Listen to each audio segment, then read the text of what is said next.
première audience avait été organisée le 15 mars dernier. Celle-ci avait été infructueuse.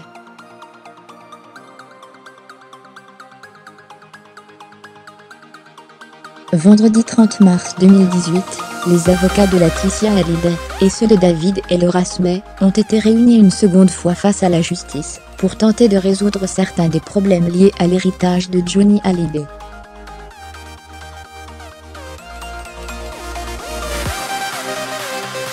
Face au tribunal de grande instance de Nanterre, les avocats de deux aînés du rocker ont alors insisté sur deux points majeurs: la demande d'un droit de regard sur l'album posthume de Johnny, ainsi que le gel des biens immobiliers légués par le chanteur à sa dernière épouse.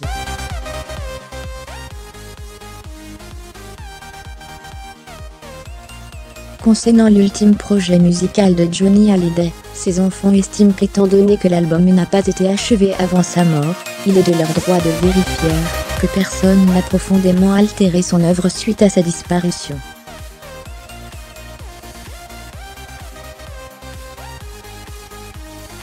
Cet album était loin d'être terminé, rappelle ainsi l'un des avocats de David. Seule la voix de Johnny Hallyday était posée.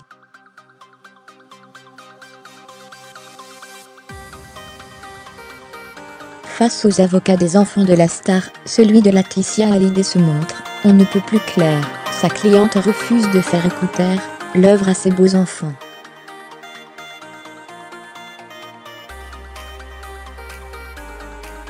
Moamir Aslani estime en effet que Laetitia Hallyday aurait été d'accord avant cette histoire, mais plus maintenant.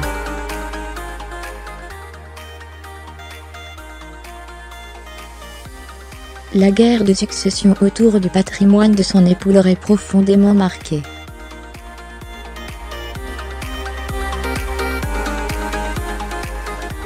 Son avocat estime par ailleurs qu'aucun des deux enfants ne peut revendiquer le moindre droit moral justifiant l'écoute de l'album.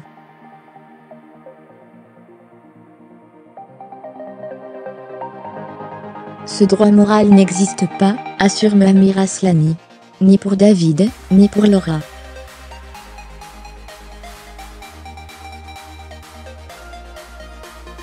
Pas plus que pour Laetitia, puisque l'artiste a approuvé chaque chanson avant sa mort.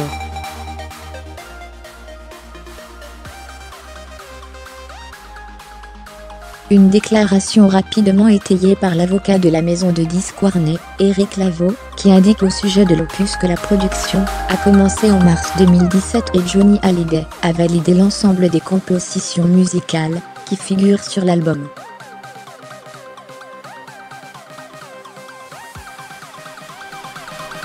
S'il admet que l'album n'était pas terminé en novembre, lorsque le musicien a succombé à un cancer des poumons, il assure que l'équipe musicale n'a alors fait que suivre les indications de Johnny Hallyday AY pour le compléter.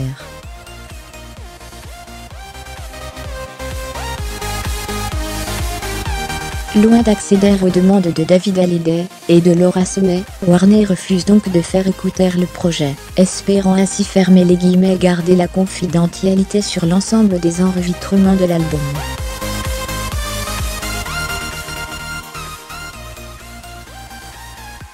La décision du tribunal, dans cette affaire, sera rendue le vendredi 13 avril prochain à 15 h.